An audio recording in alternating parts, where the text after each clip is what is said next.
Have you ever trusted someone so fully, so completely, that it never even crossed your mind to question them?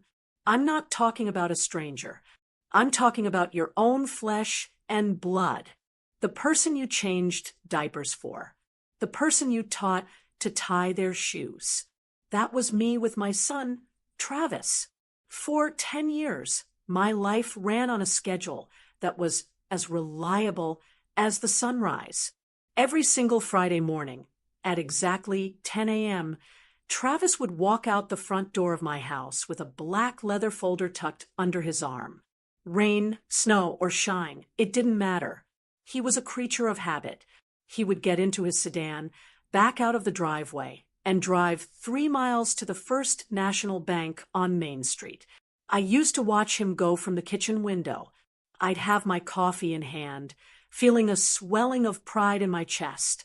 I would think to myself, look at him, so responsible, so diligent.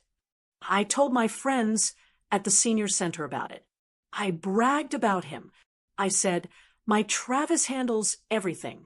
He goes to the bank every Friday like clockwork to make sure my accounts are in order. I thought he was going there to deposit money. I thought he was building a nest egg for us, managing the investments his father left behind, and keeping the property taxes paid. I thought he was being a good son. I was wrong. He wasn't going there to put money in. He was going there to take it out. But I'm getting ahead of myself. You need to understand how we got here. You need to understand why a 68-year-old woman would let her son handle every single dime she had without asking to see a single statement. It started when my husband, Frank, passed away 12 years ago. Frank was the one who handled the money. I was the homemaker. I raised the kids. I kept the house clean. I cooked the meals. When it came to mortgages, interest rates, and retirement funds, I just signed where Frank told me to sign. I trusted him, and he took good care of us. When he died, I felt like I was drowning. The grief was bad enough, but the paperwork was a nightmare. That's when Travis stepped up. He was my youngest. He had always been the smart one, the ambitious one. He worked in real estate, or at least that's what he told me. He wore nice suits. He drove a clean car. He spoke with confidence. He sat me down at the kitchen table a month after the funeral and took my hand. Mom, he said, looking me right in the eye, you don't need to worry about any of this. You've done enough work in your life. Let me handle the finances. I'm in the business. I know how to make your money grow. It sounded like music to my ears. I was scared of making a mistake. I was scared of losing the house, Frank, and I had worked 40 years to pay off. That house is my sanctuary. It's a modest 3-bedroom brick house on a quiet street, but it's mine, paid for in full. Or so I thought. The world changed so fast after Frank died. Everything went digital. Suddenly, you couldn't just talk to a teller anymore. Everyone wanted you to have an app. They wanted passwords with capital letters and special characters. They wanted 2-factor authentication. It made my head spin. I tried to learn it once, but I got frustrated and locked myself out of the account. Travis laughed, a gentle, kind laugh, and said, Mom, stop stressing. Technology confuses everyone your age. Just give me the login, and I'll deal with the computers. You just enjoy your garden. So I did. I handed over the keys to my financial life because I felt safe. I felt protected. I didn't want to deal with the stress, and he seemed happy to take the burden. That brings me back to the routine. The Friday ritual. He would come over around 8:30 a.m. for breakfast. I'd make him eggs and toast. We'd talk about the weather or the neighbors or how his deals were going. He was always vague about work, saying things like, oh, just closing on a property downtown, or the market is tricky, but I'm navigating it. It sounded impressive. I didn't know what questions to ask, so I didn't ask any. Then, at 9:55 a.m., he'd wipe his mouth, stand up, and grab that black folder. Time to head to the bank. He'd say, gotta keep the estate growing. He made it sound so official. The estate. Like we were royalty. I loved it. I felt secure. There was one other thing he did, a small habit that I thought was just him being a gentleman. The mail. Our mail carrier usually comes around 11 a.m., right when Travis would be getting back from the bank. But sometimes if the mail came early or on days when he wasn't going to the bank, Travis was obsessed with getting it. He would hear the mail truck from down the street. He'd jump up and say, I'll get it, Mom. Save your knees. You know how that arthritis flares up when you walk down the driveway. I thought it was sweet. My son protecting my aching joints. I'd watch him walk down to the mailbox, grab the stack of envelopes, and stand there for a minute. He'd sort through them right there by the road. I figured he was just tossing the junk mail. He'd come back inside with a few magazines or a Christmas card, hand them to me, and say, nothing important today. I never saw a bank statement. I never saw a utility bill. I never saw a tax notice. When I asked him about it once, he smiled and tapped his phone. It's all paperless now, Mom. It all comes to my email. It's better for the environment, and you don't have to deal with the clutter. It made sense. Everything is paperless these days, isn't it? Why would I doubt him? He was my boy. He had my eyes. He had his father's chin. You don't look at the face of your own child and see a thief. You see the baby you rocked to sleep. This went on for a decade. 10 years of Fridays. 10 years of, I'll get the mail, Mom. 10 years of me sleeping soundly at night, believing that I was financially secure, that my home was safe, and that my son was a successful real estate investor taking care of his elderly mother. I remember the last Friday vividly. It was November. The air was crisp, and the sky was a deep, bruising gray. It looked like it was going to snow. Travis seemed a little different that morning. Just a little. He was quiet during breakfast. He didn't eat his toast. He kept checking his watch, tapping his foot under the table. Is everything okay, honey? I asked. He snapped his head up, forcing a smile that didn't quite reach his eyes. Yeah, Mom. Just a big deal closing today. A lot of moving parts. Stressful. You work too hard, I told him, pouring him more coffee. You should take a vacation. Maybe soon, he said. He looked at me, then a long, searching look for a second. He looked like he wanted to say something. He opened his mouth, then closed it. He looked tired, older than his 40 years. At 9:55 a.m., he stood up. He put on his heavy wool coat. He picked up the black folder. It looked thicker than usual that day, bulging with papers. I'm heading to the bank, he said, the same words he'd said 500 times before. He walked to the door. I followed him, wrapping my shawl around my shoulders. Be careful driving, I said. People drive like maniacs when the weather turns. He paused with his hand on the doorknob. He turned back to me. He didn't hug me, which was unusual. He just nodded. I'll be fine, Mom. I'll see you Sunday for dinner. Sunday, I repeated. I'm making roast. Sounds good, he said. He walked out. I stood in the doorway and watched him. He walked to his car, opened the door, and tossed the black folder onto the passenger seat. He got in, started the engine, and backed out of the driveway. He didn't wave. He just stared straight ahead, gripping the steering wheel tight. I watched his car disappear around the corner at the end of the block. I went back inside and washed the breakfast dishes. I hummed a little tune. I thought about what vegetables I would roast on Sunday. I thought about how lucky I was to have a son who took care of the heavy lifting, so I could enjoy my retirement. I didn't know that the black folder was full of loan applications forged with my signature. I didn't know he wasn't going to the bank to deposit a check, but to try and beg for an extension on a loan I didn't know existed. I didn't know that was the last time I would ever see my son alive. The phone rang that evening at 6 p.m. I thought it was Travis, maybe calling to say he was running late or to check in. I picked it up with a smile. Hello. But it wasn't Travis. It was a voice I didn't recognize. A deep, serious voice. Is this Mrs. Anita Reimer? Yes, it is. Mrs. Reimer, this is Officer Miller from the police department. I'm afraid I have some bad news. My heart stopped. The world froze. In that split second, before he even said the words, the Friday ritual ended forever. And the nightmare began. The phone slipped from my hand. It hit the linoleum floor with a clatter that sounded like a gunshot in my quiet kitchen. I didn't pick it up. I couldn't move. The officer's voice was still buzzing from the receiver, tiny and tinny against the tile, but I didn't need to hear another word. I knew.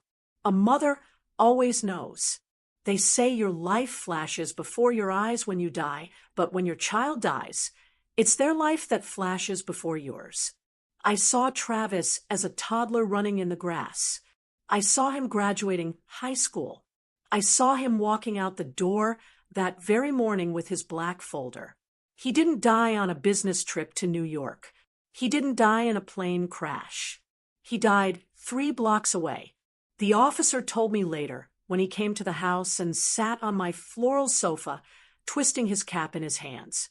It was an intersection accident. A delivery truck ran a red light. Travis never saw it coming. It happened at 10:05 a.m., 5 minutes after he left my driveway. He was on his way to the bank. The next week was a blur of gray. I moved through it like I was underwater. You know how it is when you lose someone. The house fills up with people you haven't seen in years. The kitchen counter disappears under a mountain of casseroles, lasagna, tuna noodle, potato salad. Everyone speaks in whispers. They patted my hand. They said, "He was such a good man, Anita." They said, "At least it was quick." They said, "God has a plan." I wanted to scream at them. What plan includes burying your only son while you're still healthy enough to mow your own lawn? Parents aren't supposed to bury children. It's against the natural order of things. But I didn't scream. I nodded. I wore my black dress. I sat in the front pew at the church and stared at the polished wood of the casket. I felt a terrible, crushing loneliness. Frank was gone. Now Travis was gone. I was the last Reimer left. I looked around the church and saw faces I recognized, neighbors, people Travis went to school with, even a few men in suits I assumed were his business associates. They all looked sad. They all looked respectful. I thought to myself, at least he was respected. At least he left a legacy. I clung to that. I clung to the idea that my son was a pillar of the community, a successful real estate investor who took care of his mother. It was the only thing that kept me standing upright when they lowered him into the ground. A week after the funeral, the house finally went quiet. The casseroles were eaten or frozen. The guests had gone back to their lives. It was just me and the silence. I knew I had to get moving. I couldn't just sit in my rocking chair and stare at the wall. There was business to attend to. Travis handled everything. And now that he was gone, I had to figure out where we stood. I needed to go to the bank. I woke up that Tuesday morning and dressed with care. I put on my good navy pantsuit and my pearls. I wanted to look dignified. I was going to walk into First National Bank, speak to the manager, and ask what I needed to do to access the accounts Travis managed. I figured there would be paperwork, probate, things I didn't understand. But I wasn't worried about the money. Travis went there every Friday. I knew he was on top of it. I drove myself. It felt strange, driving past the intersection where it happened. There were still skid marks on the pavement. I gripped the steering wheel so tight my knuckles turned white, but I forced myself to keep going. I parked in the lot and walked into the bank. It smelled like floor wax and old paper. The air conditioning was humming. It was quiet. I walked up to the counter. The teller, a young girl named Sarah, who I'd seen a few times over the years, looked up. Her face fell when she saw me. "Mrs. Reimer," she said, her voice soft. "I was so sorry to hear about Travis. We all were." "Thank you, Sarah," I said, trying to keep my voice steady.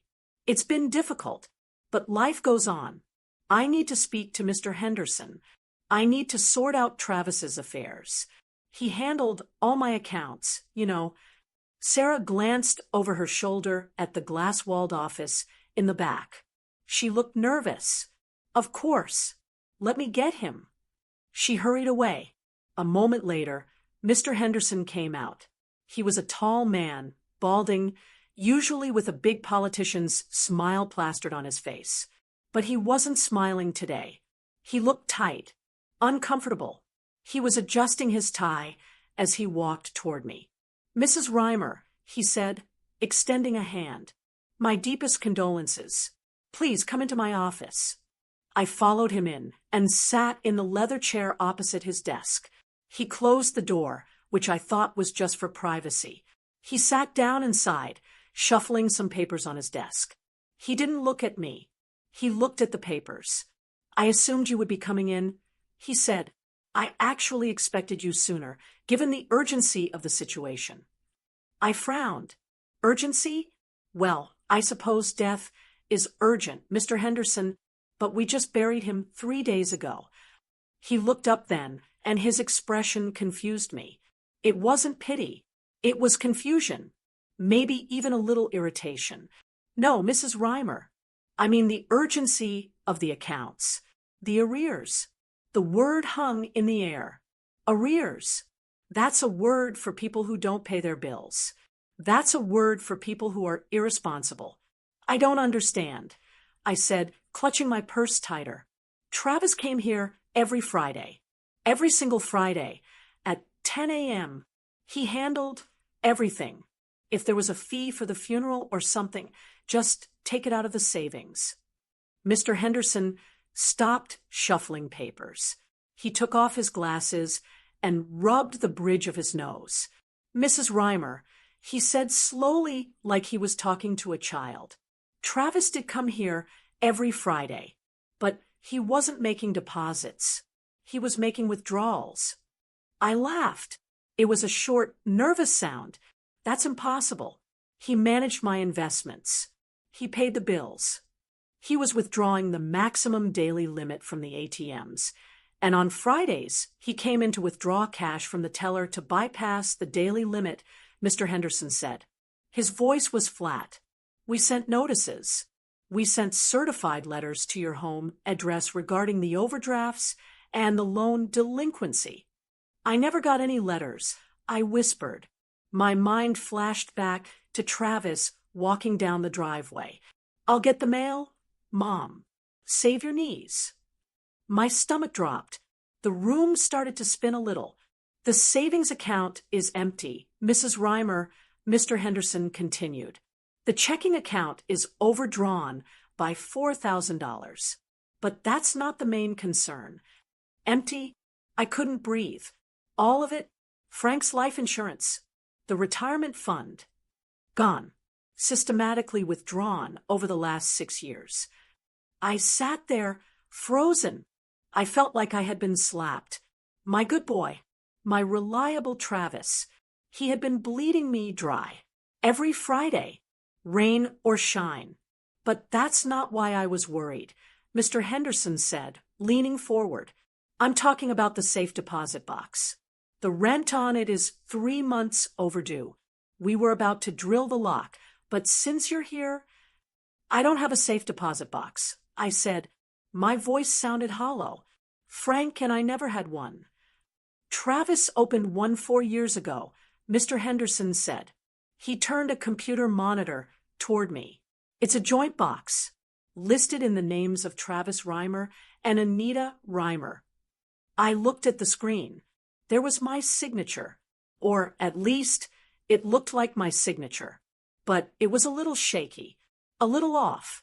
I remembered a day 4 years ago when Travis brought some papers to the kitchen table. Just some updates for the bank, Mom. Standard stuff. Sign here. I had signed them while stirring soup. I hadn't even read them.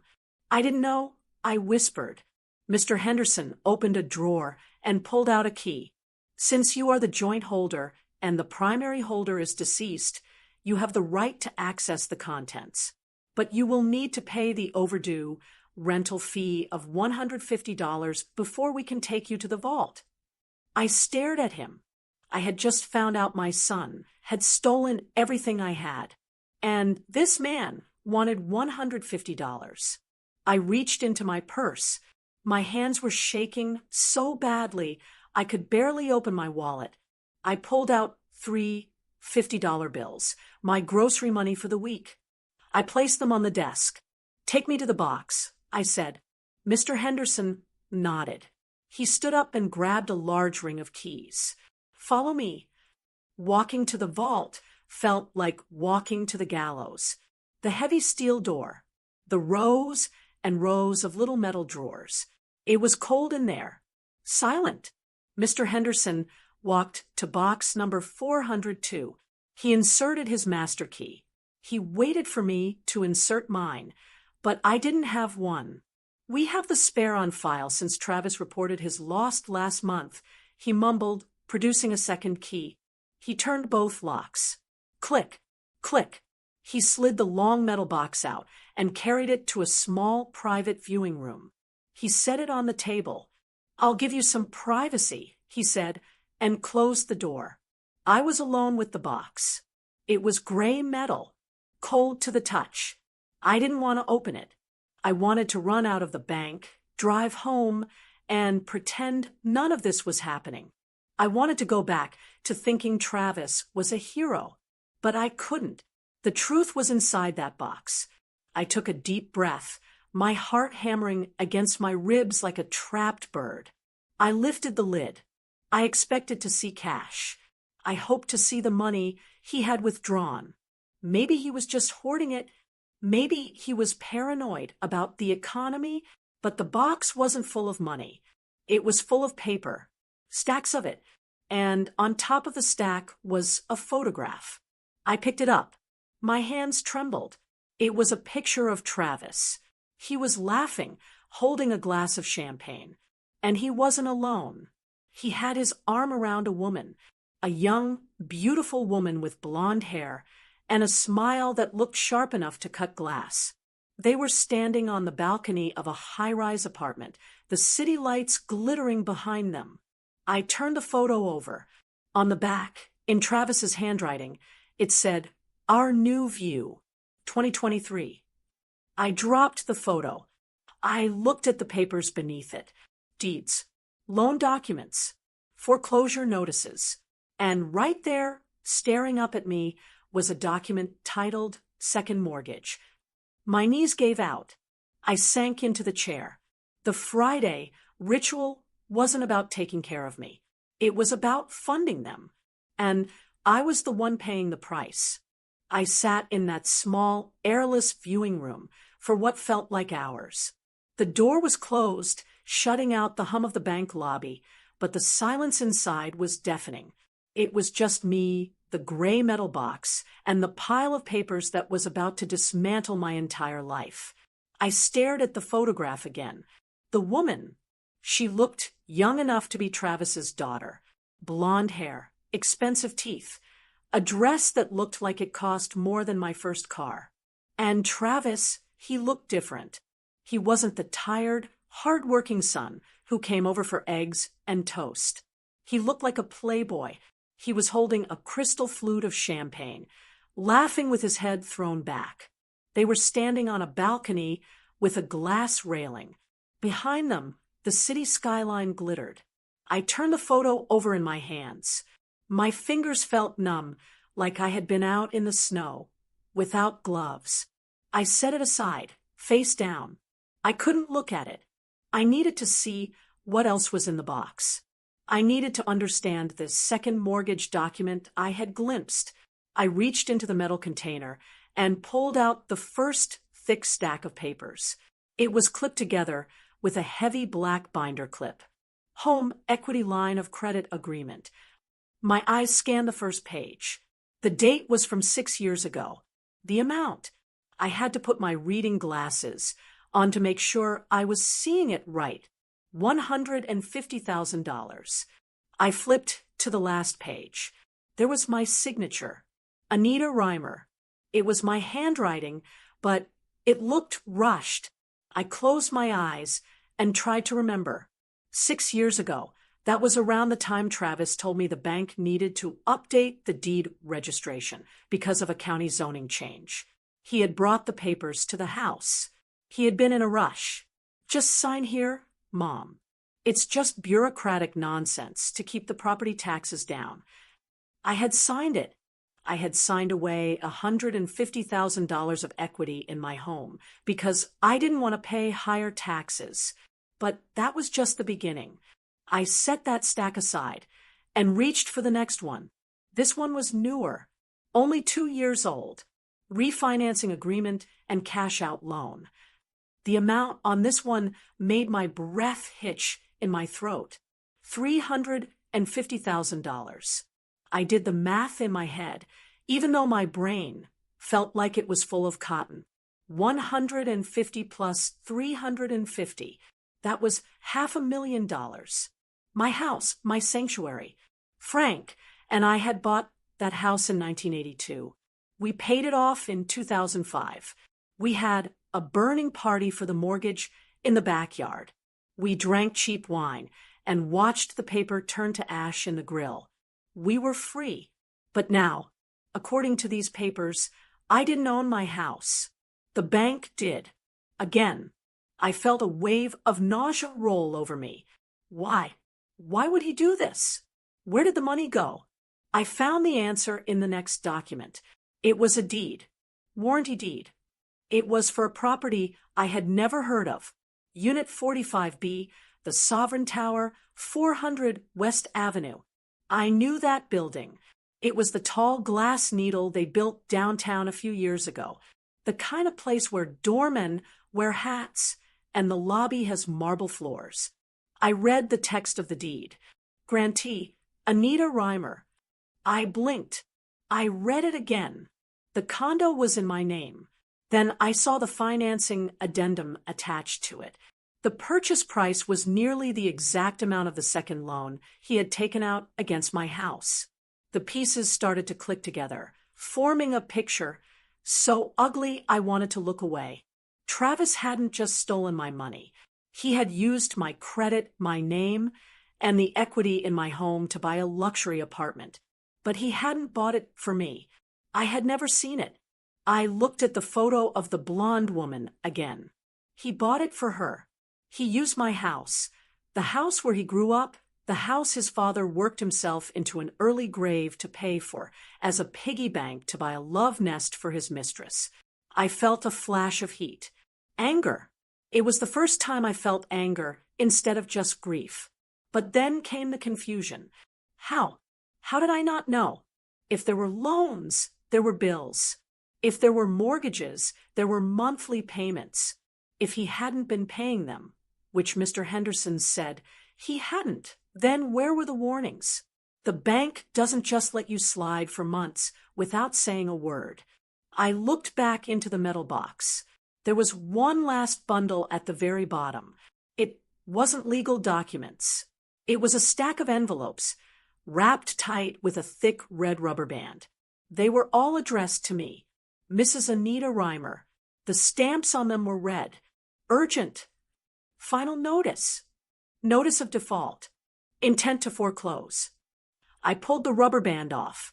It snapped against my wrist, a sharp sting that grounded me. I opened the top one. It was dated 3 weeks ago. Dear Mrs. Reimer, this is our final attempt to contact you regarding the past due balance on your mortgage. Failure to respond will result in immediate legal action to seize the property. I dropped the letter, the mail, the Friday ritual. I'll get the mail, Mom. Save your knees. He wasn't saving my knees. He was intercepting the evidence. He knew exactly when the bank statements came. He knew exactly when the late notices would arrive. He stood by my mailbox, sorted through the envelopes, and pocketed every single letter that would have alerted me to the truth. Then he walked into my house, drank my coffee, and smiled at me. He had been watching me drown for years, and he was the one holding the hose. I sat back in the chair and covered my mouth with my hand. I tried to scream, but nothing came out. Just a dry, ragged sob. I looked at the total tally in my head. My savings, gone. My husband's life insurance, gone. My retirement fund, drained. My house, mortgaged to the hilt and weeks away from foreclosure. I wasn't just a grieving widow. I was destitute. I was 68 years old. I had been retired for 5 years. I lived on a fixed income from Social Security that was barely enough to cover groceries and the electric bill. There was no way I could pay a $500,000 debt. I was going to lose everything. They were going to take my house. They were going to put a lock on the door and sell my furniture on the lawn. I looked at the deed to the condo again, the Sovereign Tower. Travis had lived a double life. On Fridays, he was the dutiful son. The rest of the week, he was a high-rolling real estate investor living in a luxury penthouse with a young girlfriend, drinking champagne paid for by his mother's security. I felt like a fool. A stupid, blind, old fool. How could I have been so gullible? I let him handle it all, because I didn't want the hassle. I let him take the mail, because I was lazy. I stood up. My legs felt heavy, like they were made of lead. I gathered the papers. I couldn't leave them here. They were the only proof I had of what he had done. I put the deed, the loan papers, and the terrifying stack of unopened mail into my tote bag. I hesitated with the photo. I wanted to tear it up. I wanted to rip that smiling face into confetti. But I didn't. Something inside me shifted. A cold, hard knot formed in the pit of my stomach. It replaced the nausea. I wasn't going to tear up the photo. I was going to keep it. I looked at the woman's face one last time. I memorized her smile. I memorized the view from that balcony. I put the photo in my bag, right next to the foreclosure notice. I walked out of the viewing room. Mr. Henderson was waiting for me, looking anxious. "Mrs. Reimer," he asked, "did you find what you needed?" I looked at him. I straightened my spine. I adjusted my pearls. I wasn't going to let him see me crumble. I wasn't going to let anyone see me crumble. "Yes, Mr. Henderson," I said. My voice was quiet, but it didn't shake. I found exactly what I needed. "And regarding the arrears," he asked, glancing at his computer screen. "I need a few days," I said, "to review the paperwork. I will be in touch." I walked out of the bank and into the bright, blinding sunlight. The world looked exactly the same as it had when I walked in, but everything had changed. The cars driving by, the people walking their dogs. They didn't know that the old woman standing on the sidewalk had just lost her entire life. I got into my car. I didn't start the engine right away. I sat there, gripping the wheel. I had two choices. I could go home, curl up in a ball, and wait for the sheriff to come and kick me out. I could cry about how unfair it was. I could be the victim. Or I looked at my bag on the passenger seat. I thought about the deed. Grantee, Anita Reimer. Technically, legally, I owned a luxury condo in the city. Travis was dead. He couldn't fix this. He couldn't explain it. He had left me with a mess that was going to bury me. Unless I dug myself out. I started the car. I wasn't going home. Not yet. I had one more stop to make. I needed to see this Sovereign Tower for myself. I needed to see what my $500,000 had bought. And I needed to see the woman who was drinking my champagne. I didn't go home. I couldn't. Going home meant walking into a house that wasn't really mine anymore. It meant staring at the walls and waiting for the bank to take them away. So I drove. I had the address from the deed memorized. The Sovereign Tower, 400 West Avenue. It was in the city, about 40 minutes from my quiet suburb. I hate driving in the city. The traffic moves too fast, the lanes are too narrow, and everyone is always honking. But that afternoon, I drove like I was on autopilot. I didn't feel the steering wheel under my hands. I just felt the cold, hard knot of anger in my chest. I found the building easily enough. You couldn't miss it. It was a monstrosity of glass and steel that shot straight up into the sky, shimmering in the sunlight. It looked expensive. It looked like the kind of place where people didn't clip coupons or worry about the heating bill. I pulled my 10-year-old sedan to the curb across the street, keeping the engine running. I felt small sitting there. My car had a dent in the bumper from a parking lot mishaps 2 years ago. The cars pulling in and out of the Sovereign Tower garage were sleek, shiny, and foreign. I sat there for 20 minutes, just watching. I didn't know what I was waiting for. Maybe I expected Travis to walk out, even though I knew he was in the ground. Maybe I just wanted to see where my money had gone. Then, the garage gate rolled up. A white Range Rover pulled out. It was huge, polished to a mirror shine. I wouldn't have looked twice, except for the driver. It was her, the woman from the photo. She was wearing sunglasses, big dark ones that covered half her face, but I recognized that blonde hair. She had the window down, her arm resting casually on the door. She looked bored. She was typing on her phone, with one hand while steering with the other. My heart hammered against my ribs. That car, I did a quick mental calculation. A car like that costs close to $100,000. I'll get the mail, Mom. My stomach twisted. I was driving a car with a check engine light that I was too afraid to fix because of the cost, and she was driving a Fortress on wheels. I realized then that I wasn't just looking at a stranger. I was looking at my retirement. I was looking at my husband's life insurance. It was all wrapped up in sheet metal and leather seats, driving down West Avenue. I wanted to get out of the car and scream at her. I wanted to run across the street and demand she give it back. But I didn't. I'm a 68-year-old woman with bad knees.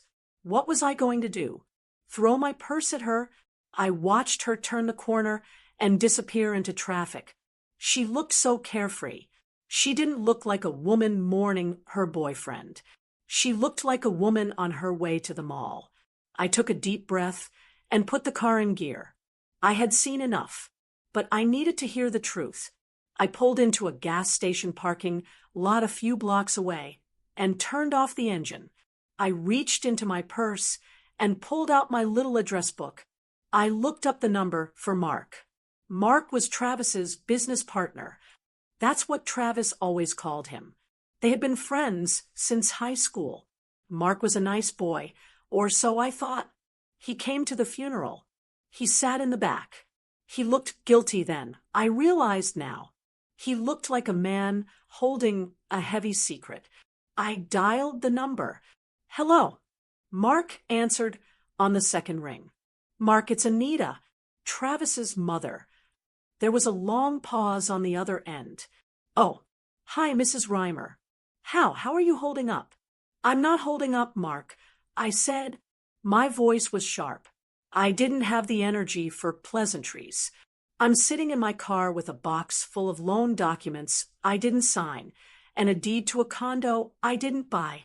I just saw a woman driving a Range Rover out of that building. A blonde woman. Silence. Heavy, thick silence. Tell me the truth, Mark, I said, and don't you dare lie to me. Travis is gone. You don't have to protect him anymore. Was he successful, or was he stealing from me?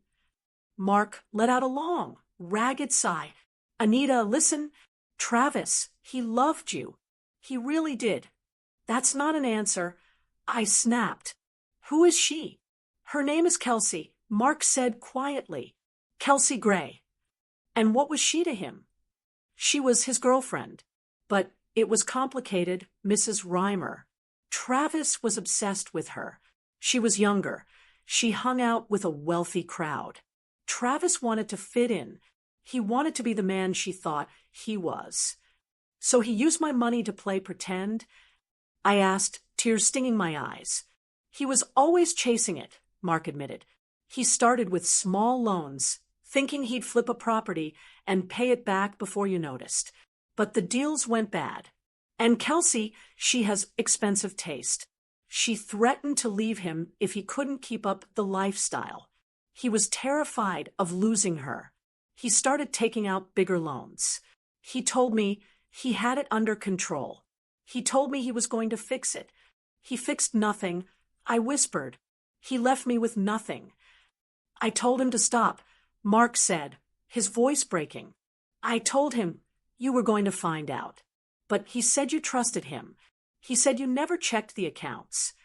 I hung up the phone. I couldn't listen to any more. He said you never checked. It was true. My blind trust was his weapon. I drove home in a daze. When I walked into my kitchen, the house felt cold. It felt like a stranger's house. I put the kettle on, just out of habit, but I didn't turn on the stove. I sat at the kitchen table and dumped the contents of the black folder out again. There was one more thing I had to check. One last loose end. Mr. Henderson at the bank had mentioned Frank's life insurance was gone. But Travis had his own policy. He had mentioned it once, years ago. I got a big policy, Mom. Just in case anything happens to me, I want to make sure you're taken care of. I frantically searched through the papers. I found it near the bottom. A term life insurance policy. Death benefit. $1 million. $1 million. My heart skipped a beat. $1 million would fix this. It would pay off the loans, pay off the mortgage, and leave me with enough to live out my days in peace. Maybe Travis had done one thing right. Maybe this was his apology. I grabbed the phone again and dialed the number for the insurance company listed on the letterhead. Prudential Life, how can I help you? Yes, my name is Anita Reimer. I'm calling about a claim. My son, Travis Reimer, passed away last week. Policy number 884 to 290. One moment, Mrs. Reimer. My condolences. I waited. The whole music was cheerful. It felt like a mockery. Mrs. Reimer, the agent came back on the line. I see the policy here. It is active and in good standing. We have received the notification of death. Okay, I said, exhaling. What do I need to do? Do I need to send a death certificate? Well, Mrs. Reimer, usually the beneficiary handles that. I am his mother, I said. I assumed I was the beneficiary. There was a pause. The kind of pause that makes your blood run cold. I'm looking at the file here. Ma'am, the agent said gently, the beneficiary was updated 2 years ago. You are not listed as the beneficiary. I gripped the phone tight. Who is? The primary beneficiary is listed as Ms. Kelsey Gray. The room spun. All of it. I whispered. The whole million? Yes, ma'am. 100%. I lowered the phone. I didn't even say goodbye. Kelsey, she got the condo. She got the car. She got the expensive dinners and the vacations. And now she was getting $1 million. And I got the debt. I got the foreclosure. I got the shame. I put my head down on the cool laminate of the kitchen table, and I sobbed.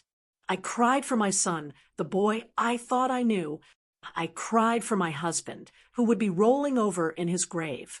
I cried for myself for being so stupid, so old, so useless. I cried until my throat hurt. I cried until there were no tears left. I sat up and wiped my face with a napkin. I stared at the pile of papers. The the mess of my life. My eyes fell on the insurance policy again.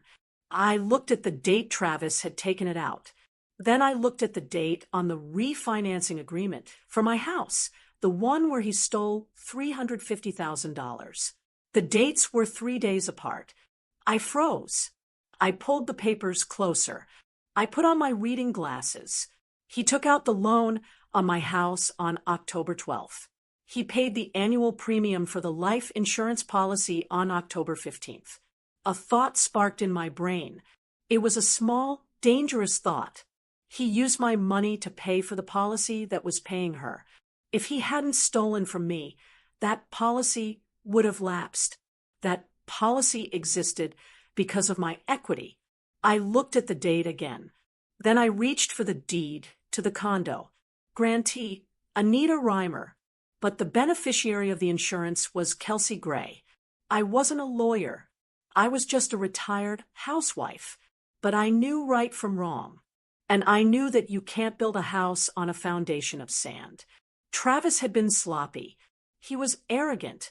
He thought his mother was just a sweet, confused old lady who would cry and accept her fate. I stopped crying. I stood up and walked to the sink. I splashed cold water on my face. I looked at myself in the mirror. I looked old. I looked tired. But I also looked like my mother. And my mother never let anyone steal from her. I walked back to the table and picked up the phone. I didn't call the bank. I didn't call Mark. I called the number of a woman I knew from church. Her name was Helen. Helen used to be a shark of a divorce attorney before she retired to bake cookies for the bake sale. Helen, I said when she answered, "It's Anita. I need you to come over and bring your legal pad.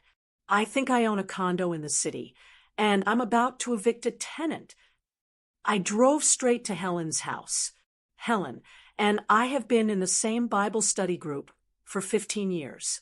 Most people know her as the lady who knits blankets for the preemie ward at the hospital. But before she was a knitter, Helen was a divorce attorney who chewed up cheating husbands for breakfast. She's been retired for 10 years, but she still has a mind like a steel trap. I dumped the bag of papers onto her dining room table. I told her everything. I told her about the Friday trips to the bank, the empty accounts, the secret girlfriend, and the debt that was about to swallow me whole. Helen didn't gasp. She didn't offer me tea and sympathy. She put on her reading glasses, licked her thumb, and started flipping through the documents. She read in silence for 20 minutes. The only sound was the ticking of the grandfather clock in the hall and the rustle of paper. Finally, she stopped at the deed. She tapped it with her manicured fingernail. "Anita," she said, looking over her glasses, "do you realize what this is?" "It's a deed," I said, wringing my hands. "It says he bought a condo. But I never signed for a condo."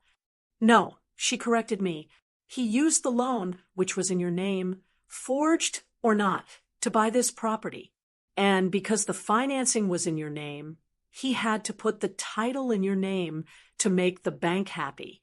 He probably forged your signature on the closing documents too, but that doesn't matter right now. What matters is what the county recorder says." She turned the paper around so I could read it. "Grantee, Anita Reimer." He probably intended to quitclaim it to himself or her later, Helen said, but he died before he got around to it. He was sloppy, Anita. Arrogant men always get sloppy eventually. "So what does that mean?" I asked. "I own a condo I can't afford." "It means you hold the ace," Helen said, a small, dangerous smile appearing on her face. "You legally own the apartment that little homewrecker is sleeping in. You can kick her out. You can sell it. You can use the proceeds to pay off the mortgage on your own house." I felt a glimmer of hope, but then I remembered the phone call. "But the insurance," I said, "the $1 million. She's the beneficiary. If she gets that money, she wins. She walks away rich, and I'm just cleaning up the mess." Helen frowned. "That's the problem. Life insurance is a contract. If she's the named beneficiary, the company has to pay her. Unless. Unless what? Unless we can prove she was party to the fraud, Helen said. If she knew Travis was stealing your money to pay for that policy, or to pay for her lifestyle, we can file a claim under the unjust enrichment doctrine. We can argue the policy is the fruit of a crime. We can freeze that payout. But how do we prove she knew? I asked. She'll just say she thought he was rich. She'll play the innocent girlfriend. Helen looked at me. Then she looked at my sensible shoes, my gray hair, and the worry lines etched into my face. She's 28, right? Helen asked. And you're 68. Yes. To a girl like that, you're invisible, Helen said. You're just a sweet, confused old lady. You're harmless. You're nobody. She leaned forward. Use it. Use what? Play the part. Anita. Go see her. Be the confused, grieving mother. Cry a little. Ask stupid questions. Make her feel superior. Make her feel safe. People who feel safe get chatty. And when they get chatty, they tell the truth. I understood. I went home and prepared for the performance of my life. I took off my pearls. I took off my nice navy pantsuit. I put on an old beige cardigan that had a little coffee stain on the cuff. I wore my comfortable orthopedic sneakers. I didn't brush my hair too perfectly. I let a few wisps fly loose. I wanted to look frail. I wanted to look like I was barely holding it together. I grabbed my purse. It was a big, clunky leather bag. Inside, I propped my cell phone up in the side pocket. I opened the voice recorder app. I tested it 3 times to make sure I knew how to work it. Red button means record. Square button means save. I drove back into the city. The sun was setting, casting long shadows against the glass walls of the Sovereign Tower. I parked my dented sedan right next to a Mercedes. I walked into the lobby. The doorman tried to stop me, but I pulled out a tissue and dabbed at my eyes. I'm sorry, I sniffled. I'm Travis Reimer's mother. He passed away last week. I wanted to see where he lived. I wanted to see the view he loved so much. Is Kelsey here? The doorman softened immediately. Oh, Mrs. Reimer. My condolences. Yes, Miss Gray went up about an hour ago. Let me buzz her. He called up. I could hear him murmuring. He hung up and nodded. She says you can come up. Penthouse B. The elevator ride was smooth and silent. My heart was pounding so hard I thought it would vibrate right through my cardigan. I reached into my bag and pressed the red button on my phone. Recording. The elevator doors opened directly into the apartment. It was stunning. White marble floors, floor-to-ceiling windows, modern furniture that looked like art. And there she was, Kelsey. She was wearing a silk robe and holding a glass of white wine. She looked annoyed, like I was a solicitor interrupting her dinner. She didn't offer me a seat. She didn't offer me water. Anita, right? She said, I was surprised you came. Mark said you were taking it hard. I am, I said, making my voice wobble. I hunched my shoulders, making myself look smaller. I'm so confused, dear. The bank, they keep calling me. They say there's no money. Kelsey took a sip of wine and rolled her eyes. Travis was handling a lot of high-level deals. Cash flow was always tight in real estate. You wouldn't understand. I suppose not, I said, looking around the room. This place is so beautiful. Did Travis buy this? We bought it, she corrected me.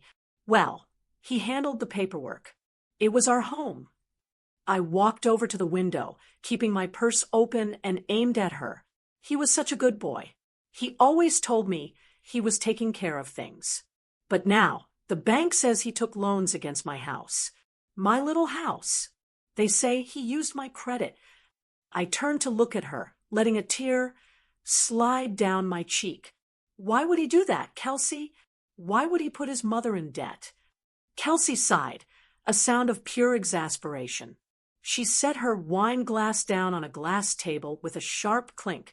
Look, Anita, she said, her tone dripping with condescension. Travis did what he had to do. He wanted a certain life. We wanted a certain life. And let's be honest, you were sitting on all that equity in that old house, doing nothing with it. It's not like you needed the credit. You're retired. My blood turned to ice. There it was. But he didn't ask me, I whispered. He stole it. Kelsey laughed. It was a cruel, short sound. He didn't steal it. He borrowed it. He was going to pay it back, eventually. He told me the plan. He said, Mom doesn't check the accounts. She trusts me. I'll use her leverage to get us the penthouse, and once the market turns, I'll clear the ledger. He was smart. He told you, I asked, widening my eyes. He told you he was using my name? Of course he told me, Kelsey said, crossing her arms. We didn't have secrets. He did it for us. He knew I wouldn't stay in some dump. He wanted to make me happy, and he did. She walked toward me, her silk robe rustling. She stopped a foot away. She smelled like expensive perfume and arrogance. Listen, she said, I know you're grieving, but don't come here bothering me with your financial problems. That's between you and the bank. I have my own grief to deal with. And frankly, once the insurance check clears next week, I'll be moving to Europe. So you won't have to worry about me. The insurance, I repeated, the $1 million. That's right, she smirked. He left that to me, because he loved me. So, if you're looking for a handout, you're in the wrong place. Now, please leave. I have company coming over. I looked at her. I looked at the smug satisfaction on her flawless face. She thought she had won. She thought I was just a sad, broken old woman who would go home and cry. I understand, I said softly. I'll leave. Thank you for telling me the truth. Kelsey, it really clarifies things. Yeah, whatever, she said, turning her back to me to pour more wine. Goodbye, Anita. I walked back to the elevator. I pressed the button. As the doors slid shut, cutting off the view of her white marble palace, I reached into my bag. I pressed the square button. Saved. I let out a breath. I felt like I had been holding for 10 years. I wasn't shaking anymore. My hands were steady. I pulled the phone out and played back the last 30 seconds, holding it up to my ear. He told me the plan. He said, Mom doesn't check the accounts. I'll use her leverage to get us the penthouse. Her voice was crystal clear. Every arrogant, dismissive word. She had just admitted that she knew about the fraud. She admitted she knew the money was stolen from me to buy the life she was living. I smiled. It wasn't a nice smile. It was the smile of a woman who just realized she wasn't the prey anymore. I was the hunter. I drove home, but I didn't go to sleep. I called Helen. I got it, I said. Everything. Helen asked. Everything, I replied. She admitted she knew. She admitted he did it to keep her happy. And she bragged about the insurance check. Good, Helen said. Get some sleep, Anita. Tomorrow is Friday, and we have a new routine to start. I hung up the phone. I looked at the clock. It was almost midnight. Friday was coming. For 10 years, Friday was the day my son went to the bank to steal from me. This Friday, I was going to the bank to take it all back. Friday arrived with a gray, drizzling sky, much like the day Travis died. But the gloom didn't bother me. For the first time in weeks, I woke up without that heavy stone of dread sitting on my chest. I made my coffee. I put on my navy pantsuit, the same one I wore to the funeral, but today it didn't feel like morning clothes. It felt like armor. It was 10 a.m. This was Travis's time. For 10 years, this was the hour he walked into the bank to betray me. Today, it was the hour I walked in to stop him. I drove to First National Bank. I didn't park in the back. I parked right in the front. I walked past the teller line, past the polite nods, and went straight to Mr. Henderson's glass office. He looked up, surprised to see me again so soon. Mrs. Reimer, he started, half rising from his chair. Do you have the payment for the arrears? I have something better, I said, placing my heavy tote bag on his desk. I pulled out the deed to the Sovereign Tower condo. I pulled out the loan documents, forged with my signature. And, finally, I pulled out my phone. I need you to listen to this, Mr. Henderson, and I need you to call the bank's legal department. I played the recording. Kelsey's voice, sharp and arrogant, filled the small office. He told me the plan. I'll use her leverage to get us the penthouse. Mom doesn't check the accounts. Mr. Henderson's face went pale. He was a banker, not a detective, but he knew what fraud sounded like. He knew that if the bank had allowed a man to take out loans in his mother's name without her presence, and if that money was used to purchase a property titled to the mother, the bank was in a very messy position. This property, I said, tapping the deed. It's in my name. The loan used to buy it is in my name. Correct. Technically, yes, he stammered, but the lien… I'm not talking about the lien right now. I interrupted. I'm talking about ownership. According to this piece of paper, I am the sole owner of Unit 45B at the Sovereign Tower. Is that correct? He looked at the document. He looked at me. Yes, Mrs. Reimer, you are the grantee. You are the owner of record. Good, I said. Then I have a tenant to evict. I didn't stay to chat. I left Mr. Henderson sweating in his office and drove back to the city. My heart was beating fast, not from fear, but from adrenaline. I felt alive. I felt like the mother who used to chase away the neighborhood dogs when they came too close to my kids. I didn't go to the condo alone. I went to the sheriff's station first. Helen, my lawyer friend, had called ahead. She explained the situation perfectly. This wasn't a domestic dispute. It wasn't a landlord-tenant issue because there was no lease. Kelsey Gray was a guest of my deceased son, now that he was gone, and I, the owner, had not given her permission to stay. She was technically trespassing. A deputy met me in the lobby. Deputy Miller. He was a big man with a kind face, the kind of man who reminded me of my husband. Mrs. Reimer, he asked, I have the paperwork here. You have the deed. I handed it to him. He checked it against his records. All right, he said, let's go see if we can resolve this civilly. But if she refuses to leave, we'll have to give her notice. We drove to the Sovereign Tower. It was early evening now. The city lights were coming on, twinkling like diamonds. When we got to the penthouse floor, I could hear the music before the elevator doors even opened. It was loud, thumping bass that shook the floorboards. My stomach tightened. She was having a party. Travis had been in the ground for less than 2 weeks. I was supposedly destitute, about to lose my home. And she was having a party. The elevator doors slid open. The apartment was full of people. There were young men in expensive suits and women in short dresses holding cocktails. They were laughing. Someone had spilled red wine on the white marble floor. I stepped out, staying slightly behind Deputy Miller. The music cut out abruptly when people noticed the uniform. The laughter died down. The crowd parted, and there she was. Kelsey was standing by the kitchen island. She was wearing a silver dress that looked like it was made of sequins and spite. She was holding a bottle of champagne, probably a bottle bought with my money. She looked at the deputy, then she saw me. Her lip curled. She didn't look scared. She looked annoyed. What is this? She snapped, stepping forward. I told you yesterday. Anita, I'm not giving you any money.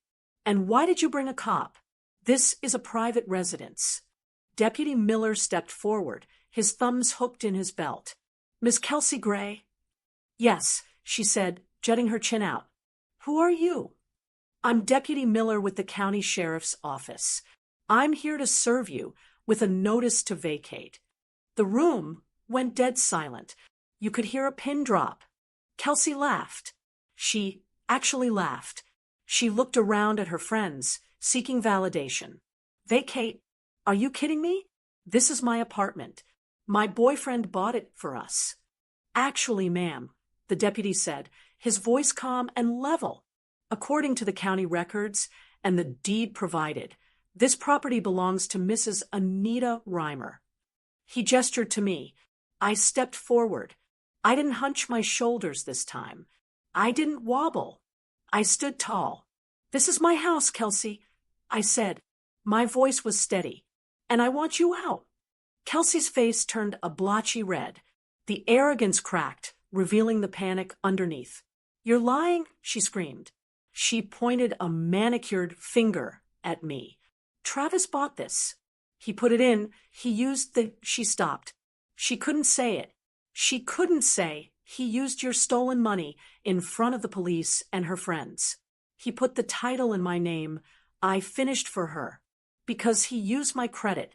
You told me that yourself yesterday, didn't you? She froze. She realized she was trapped. I'm not leaving, she hissed. I'm the beneficiary of his estate. I have rights. The insurance check is coming on Monday, and I'll buy this place 10 times over. We can discuss insurance later, Deputy Miller said, stepping between us. Right now, we are discussing trespassing. You have no lease. You have no title. The owner is standing here, and she wants you to leave.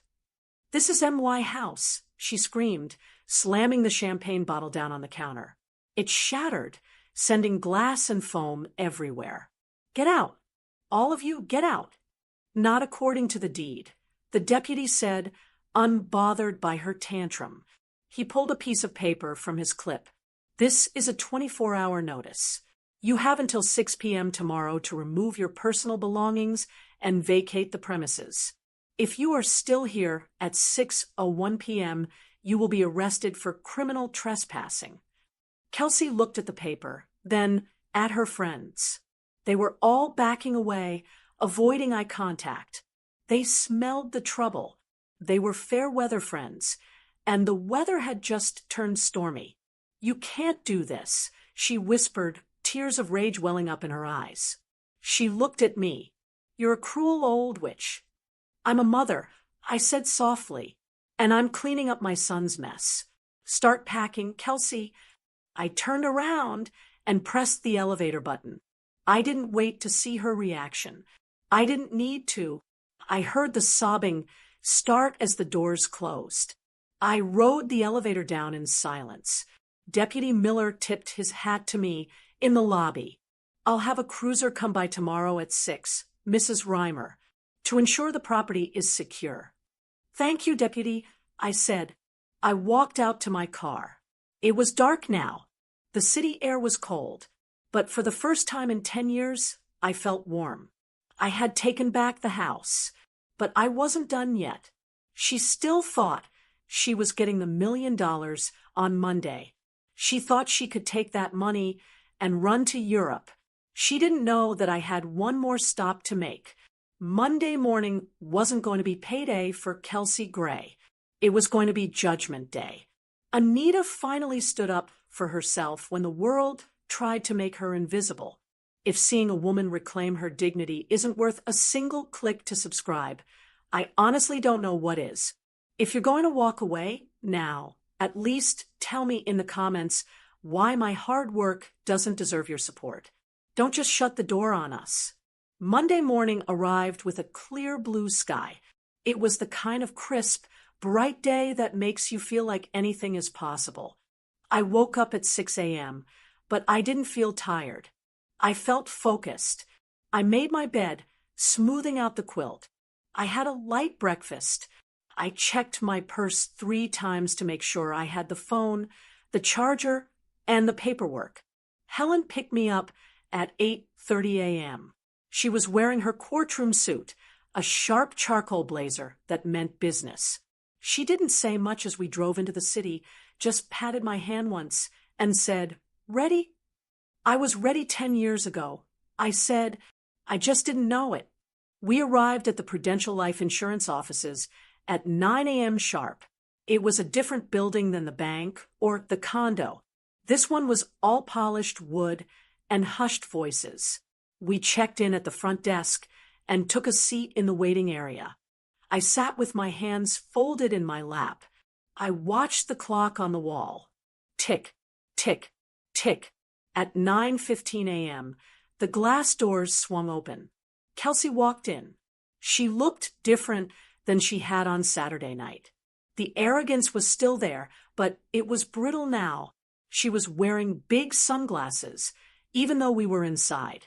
She carried a designer handbag like a shield. She looked tired. I imagined she hadn't slept well after being kicked out of the penthouse. She was probably staying at a hotel, racking up a bill on a credit card she expected to pay off in about 20 minutes. She walked straight to the receptionist, her heels clicking loudly on the marble floor. She didn't look around. She didn't see me sitting in the corner. "I'm here to see Mr. Sterling," she announced, her voice loud enough to turn heads. "I'm Kelsey Gray. I'm here to pick up a check." The receptionist typed something into her computer. "One moment, Miss Gray. Mr. Sterling is expecting you." Kelsey tapped her foot impatiently. She pulled out her phone and checked her reflection. She fixed her hair. She was preening. She thought she had already won. She thought the eviction was just a temporary annoyance, a little hiccup before she became a millionaire. "Miss Gray." A man in a suit appeared at the door. "Please come in." Kelsey smirked and strutted toward him. "And Mrs. Reimer," the man added, looking across the room at me, "if you and your counsel would join us as well." Kelsey stopped dead in her tracks. She spun around. Her sunglasses slipped down her nose. She saw me sitting there next to Helen. "What is she doing here?" Kelsey demanded, her voice rising an octave. "This is a private meeting. I am the beneficiary." "It's a necessary meeting, Ms. Gray," Mr. Sterling said calmly. "Please, come in." Kelsey glared at me, but she marched into the office. Helen and I followed. We sat on one side of the large mahogany desk. Kelsey sat on the other. She refused to look at me. She kept her eyes locked on Mr. Sterling. "Look," Kelsey started, leaning forward. "I don't know what lies this old woman has been telling you, but I have the policy number. I have the death certificate. Travis named me the beneficiary. It's a contract. You have to pay me." Mr. Sterling folded his hands on the desk. He looked uncomfortable. "Miss Gray, normally that would be correct. The policy lists you as the primary beneficiary. However, a claim has been filed against the policy by the estate of Travis Reimer, represented here by his mother." "On what grounds?" Kelsey snapped. "She's just jealous because he left it to me, and not her." Helen spoke up then. Her voice was cool and sharp, like a knife cutting through a steak. "On the grounds of fraud, Ms. Gray, and unjust enrichment." Kelsey laughed. "Fraud? I didn't commit fraud. Travis paid the premiums. It was his money." "Actually," Helen said, opening her file, "it wasn't his money. We have bank records proving that the funds used to pay the premiums for this policy, specifically the payments made on October 15th for the last 2 years, were directly transferred from loans taken out in Mrs. Reimer's name. Loans that were obtained through forgery." "That's not my problem," Kelsey said, crossing her arms. "I didn't take out the loans. Travis did. If he used that money to buy me a gift, that's his choice. You can't punish me for what he did." She looked smug. She thought she had found a loophole. She thought she could claim ignorance. "That would be true," Helen said, "if you were an innocent party, if you didn't know where the money came from. But if you were aware of the fraud and you encouraged it to secure this policy, then you are a conspirator. And the law does not allow a conspirator to profit from the crime. You can't prove I knew anything, Kelsey sneered. It's my word against a dead man's. I cleared my throat. It was a small sound, but it made everyone look at me. I reached into my purse. My hands were steady. I pulled out my phone. Actually, dear, I said softly, it's your word against your word. I placed the phone on the desk. I pressed play. The sound was loud and clear in the quiet office. He told me the plan. He said, Mom doesn't check the accounts. She trusts me. I'll use her leverage to get us the penthouse. Kelsey's face went white. She stared at the phone like it was a bomb. The recording continued. Of course, he told me. We didn't have secrets. He did it for us. I know you're grieving, but don't come here bothering me with your financial problems. Once the insurance check clears next week, I'll be moving to Europe. I pressed stop. The silence that followed was heavy and suffocating. Kelsey looked at Mr. Sterling. He wasn't looking at her paperwork anymore. He was looking at her with something like disgust. This recording, Mr. Sterling said, his voice dropping to a serious corporate tone, combined with the bank records provided by Mrs. Reimer's counsel, constitutes substantial evidence of complicity in financial fraud, under the contestability clause of our policy, and state laws regarding proceeds of crime. We cannot release funds to a beneficiary involved in the theft of the premiums. No, Kelsey whispered. No, you can't do that. We can, and we are, Mr. Sterling said. We are voiding your designation as beneficiary effective immediately. The death benefit will revert to the default beneficiary of the policyholder's estate. He looked at me, which is his next of kin, his mother. Kelsey stood up. Her chair scraped loudly against the floor. She looked wild. Her hair was messy. Her hands were shaking. This isn't fair, she screamed. He loved me. He wanted me to have it. He bought it with my money, I said, staying seated. He bought the condo with my credit. He bought the car with my savings. And he bought this policy with the equity in my home. I have nothing, Kelsey yelled, tears streaming down her face, ruining her makeup. You took the apartment. You took the car. Now this. I have bills. I have debt. She looked at me, pleading now. The arrogance was gone. She was just a desperate girl who had played a game she didn't understand. Anita, please, she sobbed. I can't pay my credit cards. I have nowhere to go. Just give me half. Please. Travis would have wanted me to be okay. I looked at her. I looked at the young woman who had laughed at me in her penthouse 48 hours ago. The woman who had told me I was irrelevant. The woman who had sipped wine while I faced foreclosure. I stood up slowly. I picked up my phone and put it back in my purse. I adjusted my blazer. I walked over to her. I looked her right in the eye. Travis wanted a lot of things, I said. He wanted to be rich. He wanted to be important. And he wanted you. But he paid for all of it with lies. I leaned in closer. I may be old, dear, I said, my voice cold and hard as iron. But I balanced my checkbook to the penny. You should have checked the deed. I turned my back on her. Let's go, Helen, I said. We have a deposit to make. We walked out of the office. Behind us, I heard Kelsey collapse into the chair, sobbing. I heard her begging Mr. Sterling to reconsider. But I didn't look back. I walked out of the building and into the sunshine. The air smelled sweet. It smelled like justice. We just watched Anita win the battle of her life, but I'm fighting a battle, too, against an algorithm that ignores channels like mine. I pour my heart into these videos for you. When you watch until the end but refuse to subscribe, it hurts more than you know. It tells me you don't value my time or these stories. Are you really going to scroll away after I gave you this justice? If you won't join our family, please explain in the comments why you think it's okay to watch for free without giving back a simple click. I didn't keep the condo. I didn't even step foot inside it again after the sheriff kicked Kelsey out. I hired a cleaning crew to pack up everything she left behind and donate it to Goodwill. Then I called a realtor. The city market was hot. The realtor told me that units in the Sovereign Tower were selling within days. She was right. We had a bidding war by Wednesday. I sold the apartment for $50,000 more than Travis had paid for it.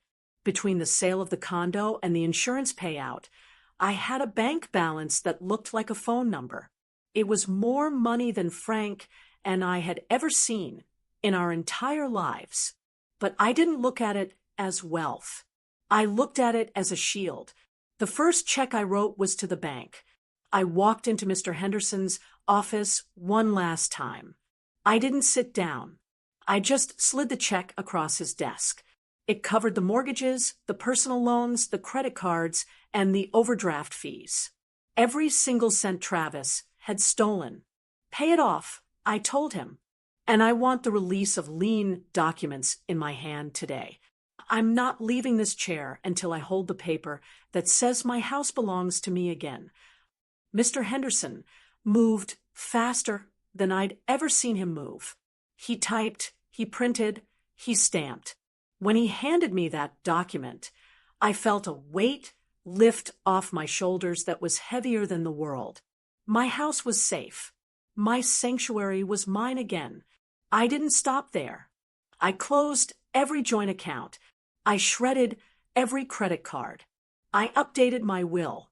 I had a lot of money left over. $1 million is a lot for a widow who clips coupons and drives a 10-year-old sedan. People told me to take a cruise. They told me to buy a beach house. But I didn't want those things. I thought about all the other women out there. Women like me. Women who trust their sons, their husbands, or their nephews because they don't understand the apps or the passwords. Women who are losing their homes right now because they are too polite to ask to see the receipts. I took half the money and started a fund. It's not a big fancy foundation with a gala. It's a legal defense fund for elderly victims of financial abuse. I hired Helen to run it part-time. We help women pay for forensic accountants. We help them fight the banks. We help them keep their dignity. Every time we win a case, I feel like I'm fixing a little piece of the mess Travis left behind. I can't bring my son back. I can't change the fact that he lied to me. But I can make sure his lies don't destroy anyone else. As for Kelsey, I heard she moved back in with her parents in Ohio. She drives a used Honda now. I don't wish her harm, but I don't wish her well either. She learned a hard lesson. Never underestimate a woman just because she has gray hair. That brings me to today. It's Friday. The sky is gray, just like it was a year ago. I finish my breakfast. I wash my plate. I put on my coat. At 9:55 a.m., I pick up my black leather folder. It's the same one Travis used, but now it holds my papers, my statements. I walk out to my car. I drive the 3 miles to the bank. I walk through the glass doors at 10 a.m. sharp. The atmosphere in the bank changes when I walk in. The tellers sit up a little straighter. Mr. Henderson spots me from his office and gives a nervous wave. They know me now. I'm not just the nice old lady with the cookie recipe. I'm the lady who evicted a squatter and outsmarted an insurance company. I walk up to the counter. Sarah is there. She smiles, but it's a respectful smile. "Good morning, Mrs. Reimer," she says. "How are you today?" "I'm doing just fine, Sarah," I say. I open my folder. I pull out a small stack of checks, donations for the fund, my Social Security, a dividend check. "Just a deposit today," I say, sliding the slip across the counter. Sarah processes it quickly. The machine whirs. She stamps the paper. She hands me the receipt. In the old days, I would have just stuffed it in my purse without looking.